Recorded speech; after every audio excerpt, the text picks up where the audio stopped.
So one of the things that I thought would be nice for us to do also, we've been focusing a lot on just like the how-tos of certain actions. We're going to do that a little bit more today. There's an article that I thought would be good for us to take a look at that's very short. That I think is also important for people who are new to Islam, exploring Islam, people who are recent converts or converted a while ago. That's called Islam and the Cultural Imperative. It's written by a scholar whose name is Dr. Omar Farouk Abdullah. He's from Chicago. He's a convert himself. And I think it's a really helpful article to read as you start to look at practice and ritual, but also understanding that to be Muslim doesn't mean you commit a cultural apostasy of some kind, right? It's not to become Arab or South Asian or any kind of prevailing cultural identity that the religion intertwines with. As I thought in the latter part of today's session, we could just read through that article. It's about a page long. I think it does a very good job at answering questions that preemptively many of you might run into, given that Muslim communities tend to be fairly homogenous, very ethnocentric, and sociologically connect in ways that many religious communities tend to connect in, shared external, shared race, shared ethnicity, shared class. So if we start reading through it, we're not going to read the whole thing. It is short in the sense that it's not a book, but it's also not like, but I think it's helpful as you start to now familiarize yourself with concepts of theology and fiqh on a practical level. You can also just engage Muslims from so many different backgrounds. They're going to tell you, like quite often definitively, this is what Islam is, where it doesn't necessarily have to be absolute in that sense. Do you know? When it comes to modes of kind of culture and how that intertwines, one of the things that Dr. Omar says in this article that's really great is that he likens the relationship of Islam and culture to a stream that flows over bedrock. And he says the water in a stream inherently takes on the color of the bedrock upon which it flows. And he says this is a relationship of Sharia to culture, and that it's meant to now be indicative of the culture and a reflection of it. So if you go to China, Islam looks Chinese. If you go to Malaysia, Islam looks Malaysian. Right? If you go to Indonesia, it looks Indonesian. Nigeria, it looks Nigerian. Right? You get the idea. The challenge that we run into in the United States is that you have Muslims from all of these cultures within the United States context. Right? Many of us are going for Umrah tomorrow. Right? May Allah accept it from us, make it easy. You all should join us on a future trip. It's a smaller pilgrimage to Mecca and Medina. When you go there, there's like people literally from all over the world. If you go for Hajj, which is a larger pilgrimage in our tradition, we'll probably talk about that, some weeks from now, what that means. It's really amazing to just see how everything functions, because the way the Hajj is set up is you live in tents in a city called Mina, and it's a tent city. Looks very like Lord of the Rings-esque, if you've watched Lord of the Rings, where built into the mountains and across these plains are just all of these tents. And the ways the tents are divided is by the country that you get your visa from. When you walk through this tent city, after a few days of the Hajj, people are able to wear just their regular clothing. And they remove kind of the white sheets that you've probably seen a lot of pictures of when people are performing the pilgrimage. And as you walk through this, you just see how deep like Sharia is, and how deep Islam is, and how beautiful it is.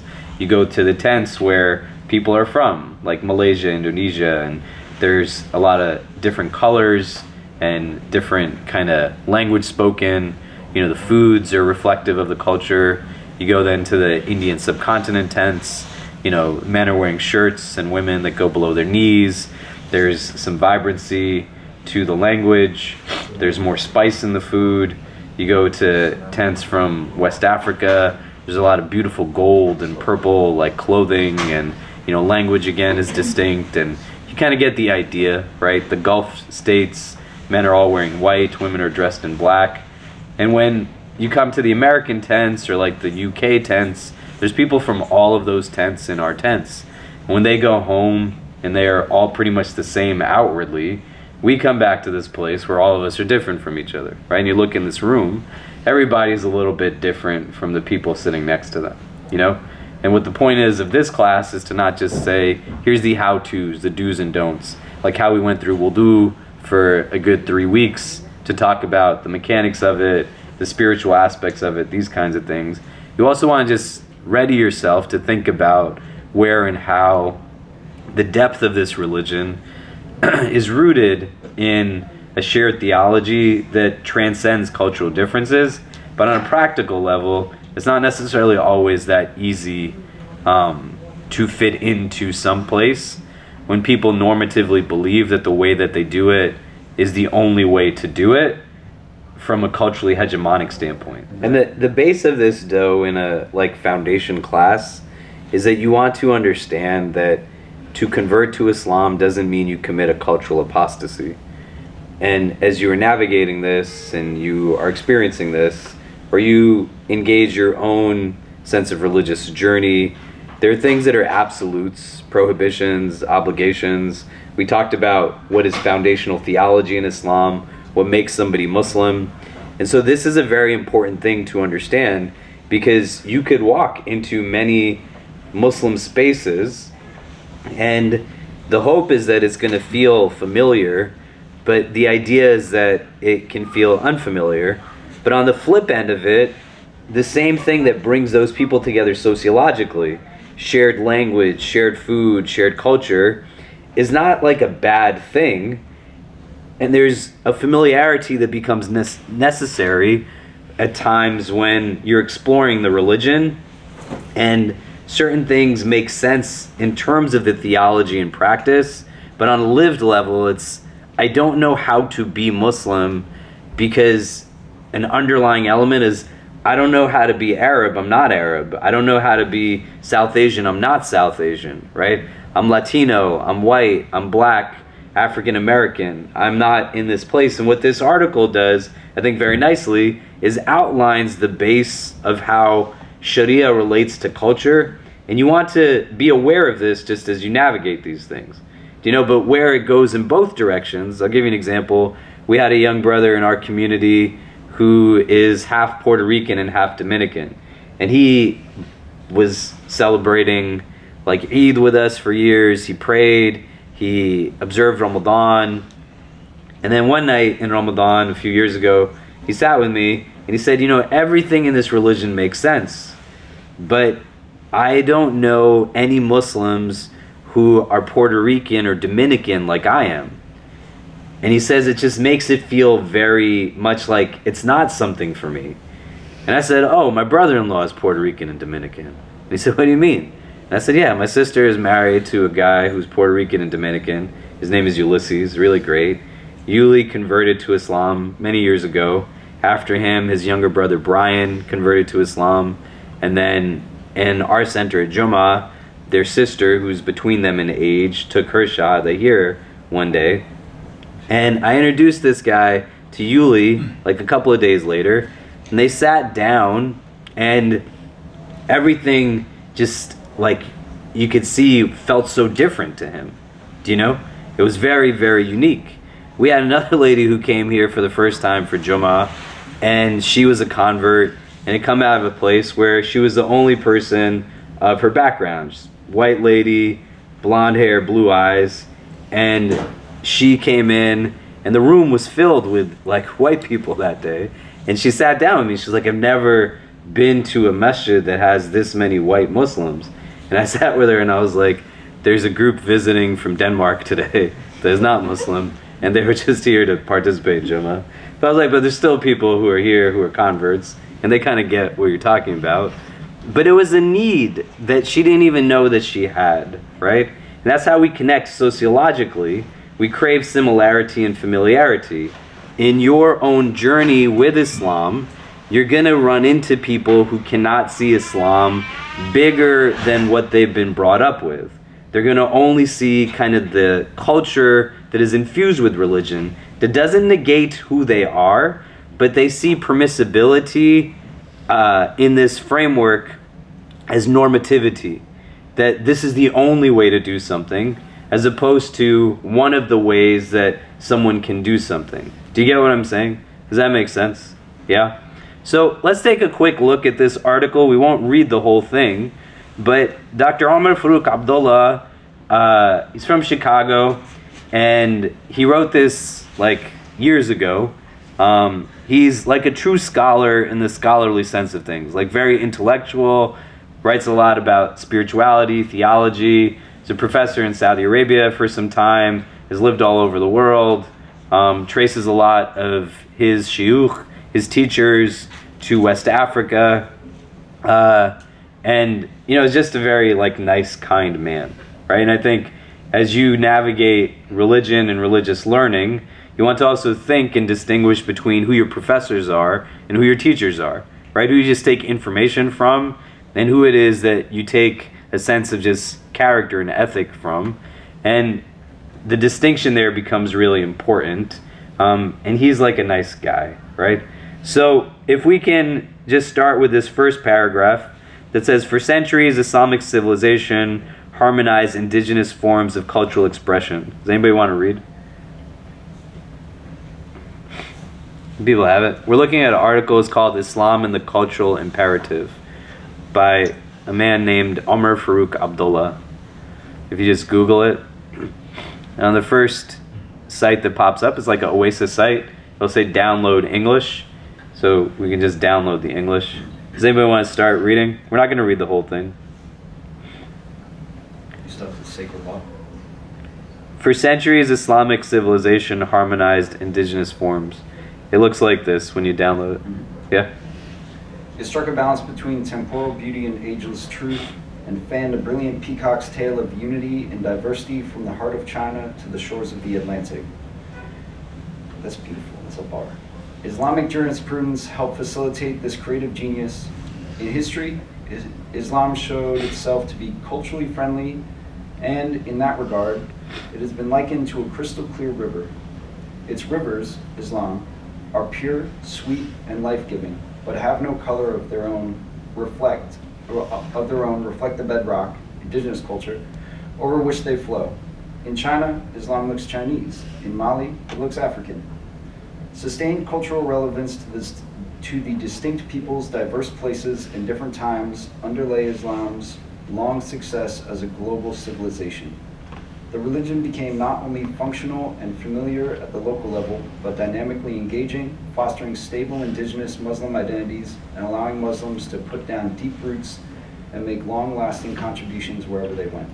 So the idea was that when Islam came to a people, or a people embraced Islam, it wasn't that they lost a sense of who they were, right? The Prophet Muhammad, peace be upon him, the generation that is immediately around the Prophet Muhammad, his companions, they're called Sahaba. And the two qualities that one needs in order to be deemed to be a Sahaba, a companion, and I'll write the word on the board, but you're going to hear this word a lot. The word Sahaba, it denotes two things.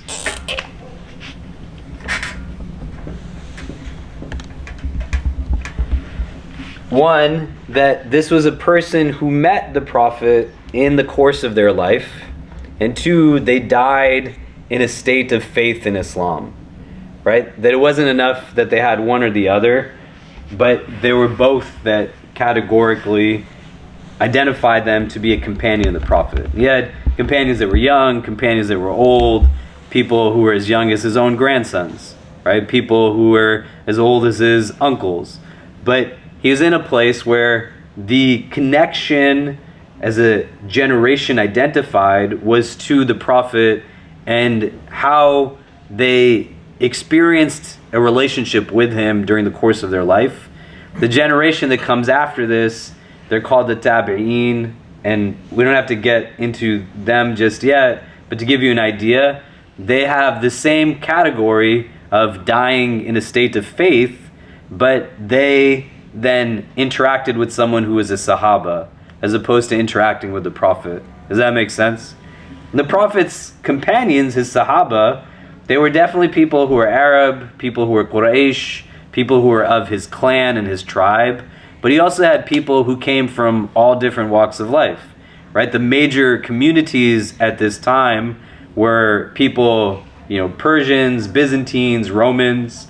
So the Prophet has companions like Suhaib al-Rumi, Suhaib the Roman, who white-skinned, blonde hair, blue-eyed. Bilal ibn Rabah, who is an Abyssinian slave, is a black man from Africa. Salman al-Farsi, who is Salman the Persian, right? He came from a different community. And we're talking about specifics, but to understand for each one of these names, there's so many more. They're not like a rarity, but this was a community that was meant to be rooted in an idea that it reflected a theology that there's one God. And you have to understand this as we go through it, because the next paragraph is going to juxtapose this to, challenging realities that stem up quite often. But let's read the next paragraph. By contrast, much contemporary Islamist rhetoric. Who wants to read that? Anybody?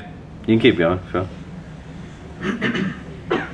By contrast, much contemporary Islamist rhetoric falls far short of Islam's ancient cultural wisdom, assuming at times an unmitigated culturally predatory attitude. Such rhetoric and the movement ideologies that stand behind it have been deeply influenced by Western revolutionary dialectic and a dangerously selective retrieval and reinterpretation of Islamic scripture in that light.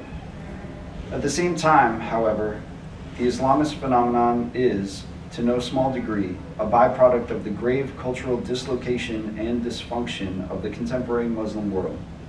Culture Islamic, or otherwise provides the basis of social stability, but paradoxically can itself only flourish in stable societies and will inevitably break down in the confusion of social disruption and turmoil.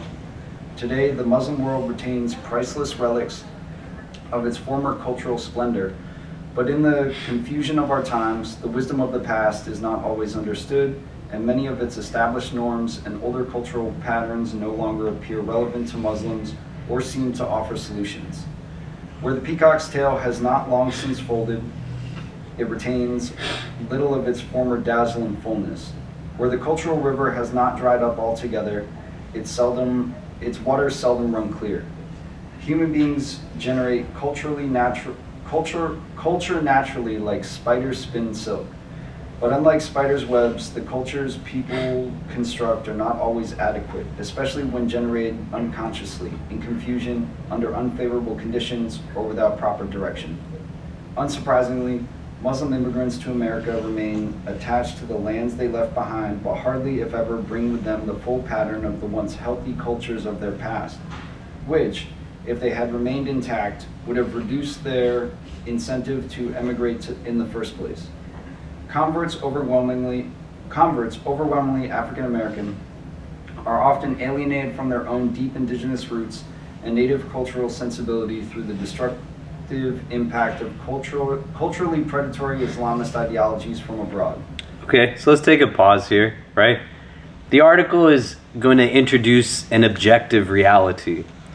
I wish it was not an objective reality, but it's an objective reality nonetheless, that we live in societies that are heavily stratified, deeply entrenched in ideas around supremacy, this country in particular rooted in anti-blackness. And when you have generationally, within Muslim experience, individuals whose heritage incorporates slavery, colonization, the consequences of imperialism, there's a lot of generational trauma that gets passed on. The people stick to certain things. And to be Muslim doesn't denote a high level of literacy of Islam. You don't need a high level of literacy to have a high level of devotion, right? Like when some of us are leaving for Umrah tomorrow, may Allah accept it from us, we're going to go to Mecca and Medina that every day has millions of people praying in the masjids there from all over the world. You can go to other religious sites And it's not to like knock anybody, but their main spaces of worship do not have that same level of devotion on a regular daily basis. And all these people who are praying in Mecca and Medina every day, all of them don't know all of the Quran. All of them don't know like the basics of Islam, right? It's not like an entry point to having a close relationship with God fundamentally. But when you're coming into it from the onset, and why we want to talk about it here and introduce it at this juncture, is because most convert classes, Islam 101 classes, foundation classes, they're just going to teach you the how-tos and the do's and don'ts of things. And there's a value to that, but we want you to also understand experientially, when you're born into it, you come to it later in life, you're a convert, an understanding that this becomes a challenge for many people living in as a diverse Muslim population as we have. There's some people who cannot separate the fact that in order for them to be right, that you have to be wrong just because you come from different places and you're born to different people. Do you get what I mean? And it can become very heavy, very challenging when you have to adopt an outward skin that now fits into somebody else's standard that is more culturally hegemonic than anything that is more kind of inviting. Do you get what I mean? Right? And so that's where this article is really important. If we can break it down to page number 4.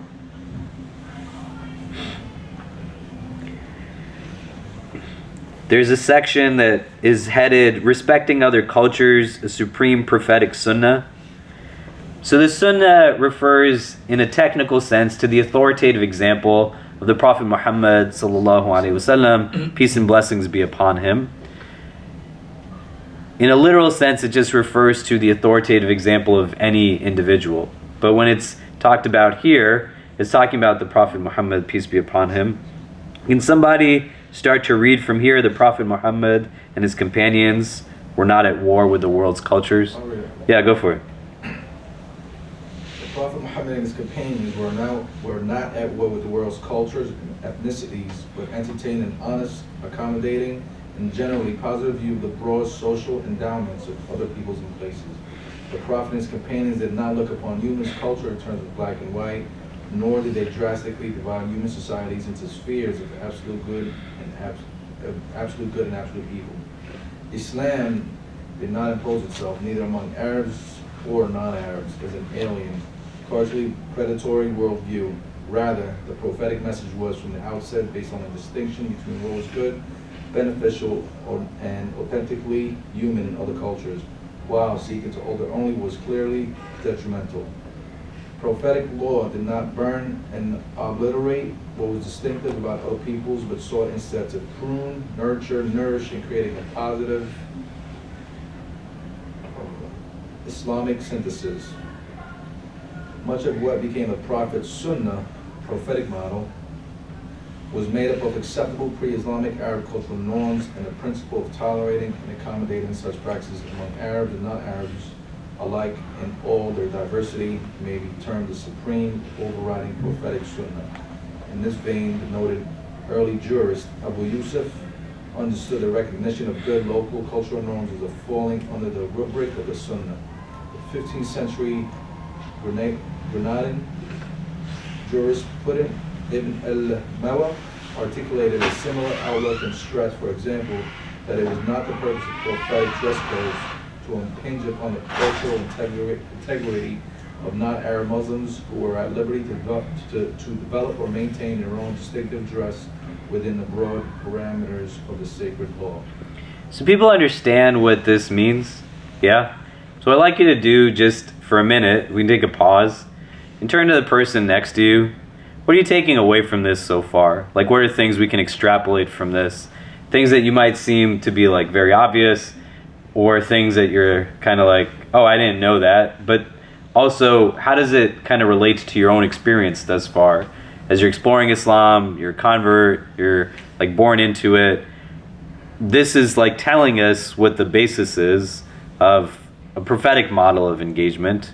But I'd love to just have you all talk for a couple minutes to each other. What are some of the things it's bringing up for you or you're taking away? And then we'll come back and discuss as a group. Go ahead. So you just turn to the person next to you, introduce yourself if you don't know them, and then you just talk for a couple of minutes. Okay, so what are some of the things it's bringing up for you or you're taking away from it so far? What are we talking about in our groups? Who wants to start? Anybody? Yeah. Mine was in reference to like the last couple of sentences that was just read about not having to specifically wear a certain type of dress. You coming? Because there's a broad spectrum of what can be considered. It didn't say it specifically like modest is like my takeaway from it. And I don't like culturally appropriate by wearing something a certain way, or if I should do my own thing. Like sometimes I'll wear just like a beanie. Sometimes I won't wear anything. This is my first time wearing a scarf ever. So, and I feel very comfortable in it. But that's another thing that I took from it is like, where do I fit on the spectrum when no one in my culture or family practices this type of modesty? So Yeah. just something about that. And fleshing that out in a practice that's like very real, especially if you're converting into something and you've lived now for multiple years already prior to that moment, and you have friends and you have family. That's why like the very first thing we talked about is like, who is God in all of this, right?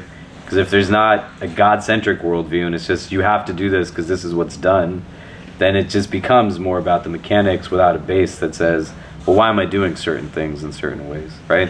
And we're going to go through this whole section just because I think it's important, and then the rest you can read on your own.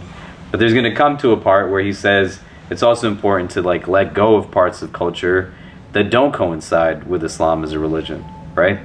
That there's this kind of sense of it not being absolute in one direction or the other, but there's a combination of saying we take what's good and we leave behind what's bad. But a big part of it is recognizing that you don't leave it all together, and the majority of it is going to actually be stuff that kind of fits in. Is that, you know what I mean? What else did we talk about? What else came up in your like smaller group discussions? Yeah, go for it. Something that you just mentioned, I think we just kind of talked about weddings specifically in our culture. Weddings? Weddings, and how like sometimes it's not correct Islamically, but culturally it's like so accepted that sometimes even parents, they're like, we do it this way, but it's actually not correct. So I think like finding that like line between like what's correct and it's not correct, and like, or even like marrying someone outside of like your culture is seen as really bad. And like I've seen that in my family where if somebody married someone outside of like Pakistani, I feel like everybody was just like, oh my god, like how could you, even though they converted to Islam. So I feel like that's where like culture and like that's like outside of like culture. It's like we want to like stick to that, but we don't look at like the bigger picture of like what is accepted in like Islam.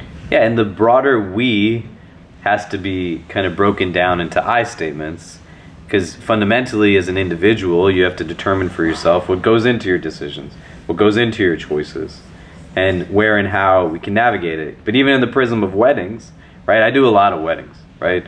Point where I'm just like, you know, whoa, a lot of weddings.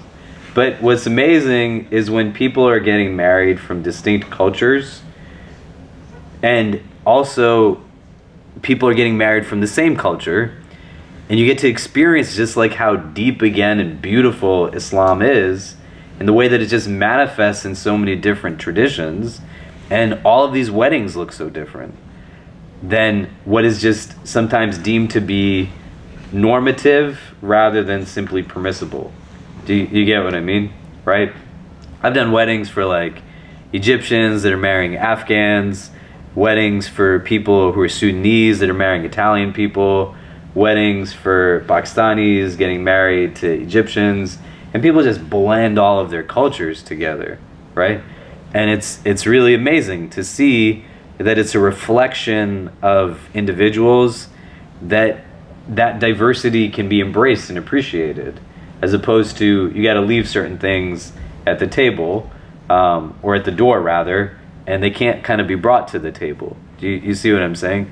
And there's moments like this that we all experience, that just because it's unfamiliar doesn't mean that it doesn't fit in, and where and how you can understand at a base level, when it's a God-centric religion that Islam claims to be for all of humanity, it's not making a claim that it's for all of humanity, and then all of humanity suddenly becomes as if they lived 1400 years ago in this generation, but you draw and extrapolate lessons and meanings and teachings from it. And it's one of the healthy ways that our religion embraces individualism, because even all of these people in this generation, they weren't all alike, they weren't all the same. They had different temperaments, different personalities, different demeanors. They struggled with different things. And it's really easy when you start to explore this religion and you walk into a space that they'll give you an aspect of Islam, but it's not Islam in its entirety. Do you get what I mean? Does that make sense? Okay, why don't we keep reading? The Quran enjoined the Prophet Muhammad, on page 4, the second column. The Quran enjoined the Prophet Muhammad to adhere to people's sound customs and usages, and take them as a fundamental reference in legislation. Accept from people what comes naturally for them, command what is customarily good, and turn away from the ignorant without responding in kind. Ibn Atiyah, a renowned early Andalusian jurist and Quranic commentator, asserted that the verse not only upheld the sanctity of indigenous culture, but granted sweeping validity to everything the human heart regards as sound and beneficial, as long as it is not clearly repudiated in the revealed law. For classical Islamic jurists in general, the verse was often cited as a major proof text for the affirmation of sound cultural usage, and it was noted that what people generally deem as proper tends to be compatible with their nature and environment, serving essential needs and valid aspirations. The story of the sons of Arfida, a familial Arabian linguistic reference to Ethiopians, provides a telling illustration of the place of culture, here of course black African culture, within the prophetic dispensation. In celebration of an annual Islamic religious festival, a group of black African converts began to beat leather drums and dance with spears in the Prophet's mosque. Umar ibn al-Khattab, one of the chief companions, felt compelled to interfere and stop them, but the Prophet intervened on their behalf, directing Umar to leave them alone and noting to him that they were the sons of Arfida, that is, not his people. The Prophet invited his wife Aisha to watch the dance, took her into the crowd and lifted her over his back so that she could watch them clearly as she eagerly leaned forward, her cheek pressing against his. The Prophet made a point to dispel the Ethiopians' misgivings about Umar's intrusion and encouraged them to dance well, and in one account of this authentic story, reassured them to keep up their drumming and dancing, saying, "Play your game, son of Arfida, so the Jews and Christians know there is latitude in our religion." It's not that he's specifically saying this in reaction to other people of the book, but you contextualize this in terms of the broader people who are now situated at this time with him, that to join this religion doesn't mean that you let go of who you are, right? The explanation also of the story of the Banu Arfida is also not something that is tokenizing, but when you look at subsequent hadith traditions in the prophetic sunnah that refer to this instance, the dance that they're doing is more like a military step kind of dance, right? If you've ever seen people perform that kind of routine, you know, it's got like a little bit more than just, there was a crowd of people around them watching these guys dance. If it was a spectacle, there's like a sense of dignity and a sense of honor. You know, if you've ever seen people do like haka dances, right, if they come from a Samoan background, and it's about like who they are culturally, and you can tell there's like an intensity that's there. That's what the Banu Arfida are doing here, right? They're doing this in this way that, you know, my friend Sheikh Ubaidullah Evans, who is from Chicago also, and he was the first African American to graduate from the College of Islamic Law in Egypt at Al-Azhar University. He explains this hadith in that way. And he says the Banu Arfida, they weren't just like dancing around, but they were doing this kind of like dignified, culturally adapted, like kind of military step dance. Does that make sense? But what the Prophet is telling his people, like his close companions, these people are not Arab. Just because it's not familiar to you doesn't mean that it's outside of the fold of Islam. Just because you're uncomfortable by it, because it's different, doesn't mean it doesn't belong within this. Let the people see there's latitude in this religion of ours. This does not negate the idea that there are prohibitions and obligations. But you fit what is essential, you take what is good from the culture, and what is in conflict with those parameters that we outlined, the permissible and the impermissible. There was so much more that was permissible than impermissible. Remember, we talked about the ahkam sharia, what is obligatory, recommended, confirmed, prophetic practice, like neutral, what is disliked, and what is strictly prohibited. Everything other than strictly prohibited falls into the category of what is potentially permissible, right? Even the category of disliked at times can be something that is still permissible. It's not to be done consistently, but it can fall into permissibility. Do you see what I mean? And this is an important thing to understand, especially as you navigate Muslim communities in the United States. You're going to go through New York City. There's an Indonesian mosque, a Turkish mosque, Albanian mosque, the Bengali mosque, the Sudanese mosque, the Gambian mosque. And it's not that these things are problematic. My grandfather did speak like English as a primary language. He would need a space that reflected his socialization, his upbringing, like the realities he found himself in. Sometimes spaces will have to be either or. They can't be all. It's very hard to create a space that like everybody feels like they can still be connected in that way. Do you get what I mean? And I just want you to be aware of that as you navigate some of these things, and you navigate other people who are also very kind, but they might say to you like, oh, you can't do that, right? And you're like, I can't like eat French fries. Like, no, Muslims don't do that, right? A good friend of mine is a hafiz. He comes from African American background, and he was leading prayer, and he had on a baseball hat, and he's like took off his hat every time he was praying. And I said, why do you take off your baseball hat? And he said, somebody told me it's haram to wear baseball hats, right? Like they're not kufis like this. And I was like, you can wear your baseball hat, man. It's a hat, like but it's the conveyance of something is problematic twofold. One, you can't make something haram that's not haram. Like that's a big problem to do that. But two, just because it's different doesn't mean by default it's impermissible. Do you get what I mean? Does that make sense? Yeah? Do people understand why we're talking about this here in this space? Right? And it's not just about only here's like the legal rulings and the fiqh and the how-tos of wudu. This is going to be something that's really important, right? Like you could walk into a mosque that all they have is what we talked about last week when we're washing up from the bathroom. Remember, we're talking about like cleanliness, and we don't simply use like toilet paper. In Islam, you got to rinse off like anything that's considered to be filthy. And you could walk into a place that doesn't have a hand bidet. You could walk into places culturally like South Asian, and they use like those large like watering pots that are called lotas. If you've never seen one before, you'd be like, what is this thing? It doesn't mean that they're wrong in what they're doing, but they're catering to the norm and majority of that space. But you don't have to just say, this is the only way to get it done. Do you get what I mean? Does that make sense? Yeah. Okay, let's continue. The Prophet cultivated openness and objectivity towards others. This was also part of his lesson to Umar, and such openness enabled his companions to acknowledge the good in other cultures, even when, as was the case with the Byzantine Christians, Rum, they were not only hostile to the rise of Islamic power on their southern flank, but constituted Islam's most formidable enemy. when it was related to Amr ibn al-As, a companion of the Prophet and victorious commander in the Byzantine wars, that the Prophet had prophesied that Ar-Rum, specifically the Byzantines, but understood in this context as a general reference to Europeans, would predominate at the end of time.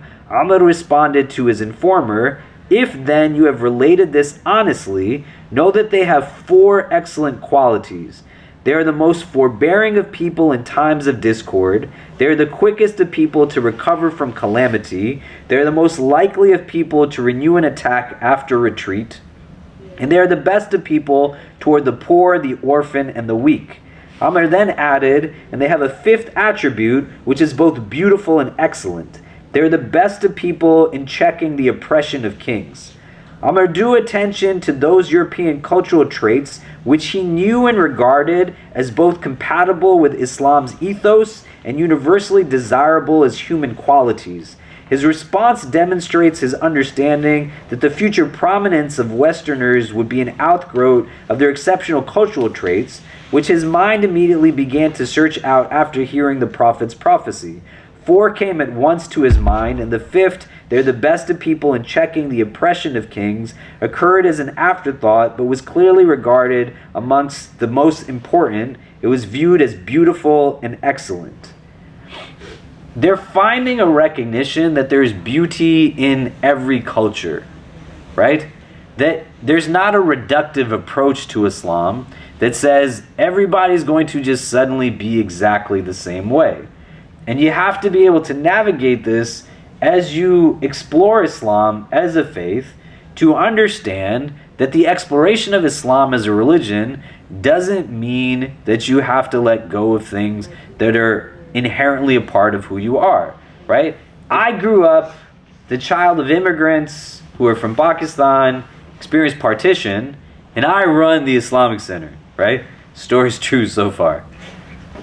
And every day in Ramadan, we only serve the spiciest Pakistani, like biryani and like food with all kinds of like oil and grease. Why would he not be able to assume that this is just what Muslims eat? Do you get what I mean? And you think then about familiarity. And it's like, man, I converted. They have me not eating during daylight. And then after the sun sets, I'm eating stuff that makes me gassy and creates ulcers in my stomach. Right?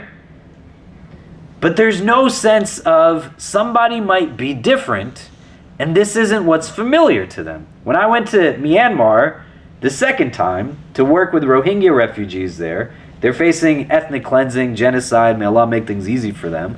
One of the things that happens when you work in disaster relief is that you buy food in large quantities. And they ship whatever they can, sometimes not thinking about what is like the actual makeup of these people. So if you're old enough to remember when Haiti went through a lot of natural disasters, and people were sending all kinds of food to Haiti, they were sending food in large quantities, inclusive of like rice and other things that were not native to Haitian diets. And then the people of Haiti started to develop all kinds of illnesses related to eating that they never had before because they could have no choice but to eat the food that they had. And when I went to Islamic Relief to Myanmar, and there was refugees now that came from there and were living in Bangladesh, one of the things that the Islamic Relief staff did, subhanAllah, it's really remarkable, was to, in specific, bring strands of rice that were native from Myanmar to these people who had fled ethnic cleansing and genocide. Not like the rice that was native to Bangladesh. And I sat with people as they ate it. These people, for 10 months, all they ate was rice every meal. And then we started to bring them different things. But when they ate this different rice, I kid you not, there was people who just had tears pouring out of their eyes. Because they tasted something that was familiar to them. That was of like their culture and their background. Do you get what I mean? Right? It's not an either or. It's a both and. It's something that's important to understand. The word for Islamic law is not like law the way like you drive through a red light and you get a ticket. You don't want to think about Sharia in that way. But the most literal translation of this is that it's a path to water, or the path to the watering well. So the path to the watering well, you conceptualize this now. If you know the story of Abraham and Hajar, peace be upon her, Ismail, they get left in the deserts of Arabia with nothing but some dates and water, right? When that runs out, baby Ismail kicks at the desert floor. Hajar runs between two mountains called Safa and Marwa, looking for some nourishment for the child. Where his feet are kicking, the angel comes and strikes the ground, and a well known as the well of Zamzam steps forward. This water starts to collect. Animals start to flock in the middle of the desert. A tribe called the Jurham tribe sees the animals, sends some emissaries to see what's taking place. To their astonishment, what they thought would be nothing was now a large body of water and this elderly woman and her child. And they asked, can we live here? And she said, yes, but the water's under my ownership. And this is where the city of Mecca establishes itself, right? But the idea is that the water attracts life to it. Right? Sharia is the path to water, is that the implementation of Sharia is meant to give you vibrancy and vitality. It's meant to be expansive, not restrictive. There's going to be prohibitions and obligations, but its implementation, rooted in a God-centric worldview, allows for there to be that sense of liberation, but sometimes what becomes suffocating is this culturally hegemonic attitude towards religion. And you conceptualize any body of water, from the largest of oceans to the smallest of raindrops, they can be approached in a multitude of ways. You don't approach most body of water just from one pathway. It can be approached in a lot of pathways. That's how Sharia functions. You can approach it in a lot of pathways. There's verses that say, don't eat pork. They mean don't eat pork. There's no other way to work around it. That's just what it means. But there's a lot of other things that will manifest in different ways. And this is what Dr. Omar is saying in this article, that culture, custom is taken into consideration as practice comes about. My wife's name is Priya. She converted to Islam 23 years ago. And when we got married, this is going to be our 12th year of marriage this September, inshallah. And my wife, when she got married to me, I would just write about her in various places, op-eds, social media, etc. And my social media platforms, I have people that engage me from different parts of the world. And there was people that would write on my postings things like, did you marry somebody who's Hindu? And my wife has practiced Islam longer than I have. And initially, I would get very agitated. And I was writing daily op-eds for the Huffington Post in Ramadan, some years ago. And so I wrote one that said, people asked me why my wife's name is Priya, and I said, because that's the name her parents gave her. It was a very angry, kind of thing. And then some years passed and something similar happened, and in my head, I was now a little bit older, not speaking on my wife's behalf in any way, but I wrote something different, and some people said the same thing, and I said, well, why would they know it to be different? If you go to India and Pakistan, to be Indian is to be Hindu. To be Pakistani is to be Muslim. If you've ever watched a Bollywood movie, the quintessential name for every Bollywood heroine is Priya, right? And these people have never experienced this ever before. They fundamentally can't grasp the idea that somebody who is Indian and Hindu converted to Islam. And they then couldn't understand also how her name, being what it was a completely fine Muslim name, right? It didn't have to be an Arabic name. Do you get what I mean? Right? My daughter's name is Medina Noor Latif. All three Arabic names. My son's name is Kareem Gabriel Latif. And we didn't name him Jibrail to Arabize it. We named him Gabriel because we like the name Gabriel. It's a really beautiful name. One of my friends who's Sheikh, studied Islam for years in Syria, he named his daughter Hope, right? It's a beautiful name. That's what names have to have. They have good meanings, right? But this is what Sharia is. It's a path to water. It's not singular. It only looks one way, right? But there's sometimes multitudes of ways to get to certain places. Does that make sense? So what I want you to do is just to like sit with this, read the rest of the article, and allow for it to kind of soak in so that you can understand that engaging this religion doesn't mean you have to let go of parts of who you are. There will be things that every culture has that is not Islamic. This culture has a lot of real noble traits. It also has a lot of traits that are deeply racist. They do not coincide with what Islam teaches. And to be in a place where one says, I have to leave behind some of these things, then you have to leave behind it. The other things that come into here are important to understand because everybody's family is not Muslim. Everybody's family, even if they're Muslim, they might not practice Islam like you. There's not going to necessarily be always like uniformity across. People are going to engage in practices in different levels.